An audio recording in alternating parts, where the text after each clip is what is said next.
Allez, dans cette vidéo, je vous propose une bonne résolution 2025. Par pitié, arrêtez d'acheter des Yamaha HS7. Alors, si vous me regardez depuis quelques mois, vous savez que j'aime bien vous faire des petites recommandations d'achat sur Thomann parce que j'ai un lien affilié Thomann qui me permet de rémunérer comme ça ces petites recommandations. Et ce que vous ne savez peut-être pas, c'est que je vois ce que vous achetez. Alors, rassurez-vous, c'est anonymisé, je vois pas les noms, les adresses, etc. Mais je vois les paniers d'achat qui proviennent de ce lien affilié. Et récemment, j'ai encore vu, une fois de plus, les Yamaha HS7, alors que je vous ai fait une vidéo il y a pas longtemps sur mes enceintes préférées sur Thomann et que je n'avais pas inclus ces Yamaha HS7. Bon, vous étiez quand même plusieurs personnes un peu étonnées que j'intègre pas ces enceintes. Donc je voulais faire cette vidéo pour vous expliquer pourquoi je ne les ai pas mis dans ma liste de recommandations et puis surtout pourquoi je vous recommande même d'éviter de les acheter. Avant que je vous dise pourquoi, il faut que je vous parle de l'histoire des Yamaha HS7 et pourquoi elles sont devenues aussi populaires.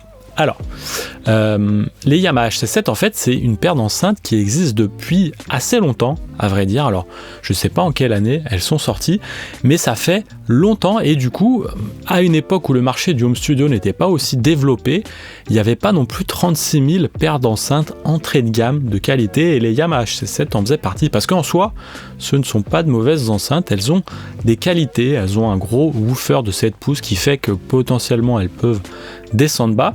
Et puis elle rappelle un petit peu les Yamaha NS10 au moins au niveau de la couleur des boomers.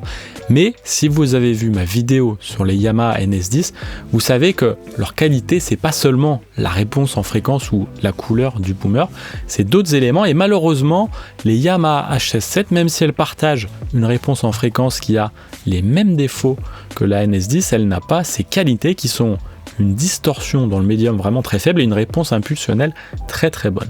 Alors, les Yamaha HS7 ont été assez populaires parce que Yamaha est arrivé tôt sur le marché, mais à vrai dire, elles ont aussi quelques qualités quand même. Globalement, c'est des enceintes avec une directivité horizontale plutôt bonne, plutôt homogène, notamment grâce au guide d'onde du tweeter.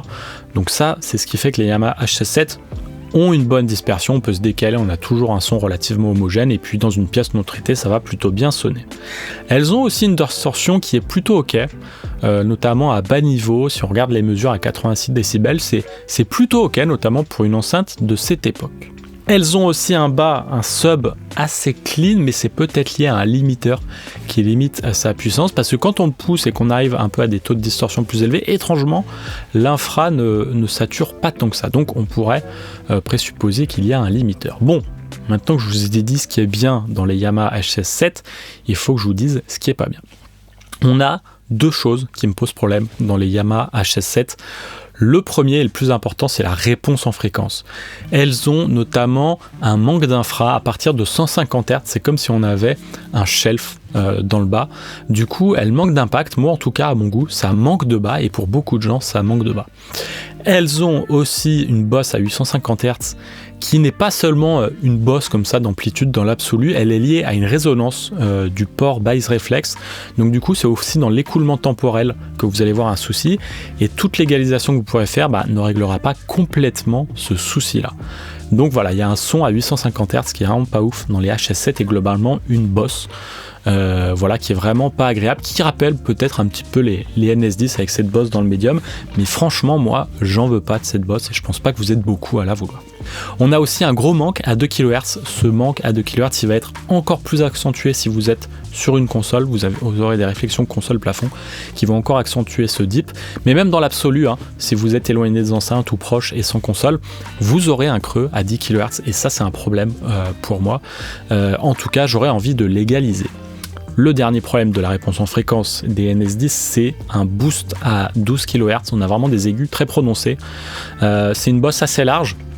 Encore une fois, ça peut se corriger à l'égalisation, mais je trouve ça dommage d'égaliser, comme de faire autant de points d'égalisation sur une enceinte. En tout cas, de base, cette enceinte de Yamaha n'est pas neutre. Et moi, en tout cas, pour mes goûts personnels et pour ceux, je pense, de la plupart d'entre vous, il va falloir faire de l'égalisation pour que ça sonne correctement. Cette amplitude donc de la HS7, c'est une réponse en fréquence accidentée, c'est le premier problème. Le deuxième, c'est la distorsion. Je vous l'ai dit, elle est plutôt bonne quand on écoute à bas volume, mais quand on écoute un petit peu fort, on a vraiment des soucis dans le médium. C'est pas non plus affreux, enfin je veux dire pour plein d'enceintes 7 pouces on aura ça, mais quand même c'est quand même pas joli, vous aurez de la distorsion un peu audible dans le médium et je trouve ça vraiment dommage, notamment une Boss vers 2 kHz je crois, et du coup bah voilà, si vous êtes à fort volume vous serez déçu du son, et comme c'est une enceinte qui est quand même en 7 pouces, on s'attend à un petit peu de volume et je pense que beaucoup en 2025 seront déçus. Ces deux défauts donc, qui sont pas non plus les pires défauts du monde, notamment l'égalisation qui peut être corrigée avec un égaliseur, il me pousse quand même à ne pas vous recommander ces HS7 parce que la concurrence est rude. Et c'est tout l'objet de cette vidéo, c'est que je vous ai déjà fait des vidéos sur mes enceintes préférées sur Thomann, et dans ces vidéos, vous avez des recommandations au même prix, voire moins cher. Il y a des enceintes moins chères que les HS7 qui sonnent mieux. Donc voilà, n'achetez pas les HS7. Si vous étiez en 2005, ok, peut-être c'était une bonne idée de les acheter. Mais aujourd'hui, à 450 € la paire sur Thomann, vous allez trouver infiniment mieux.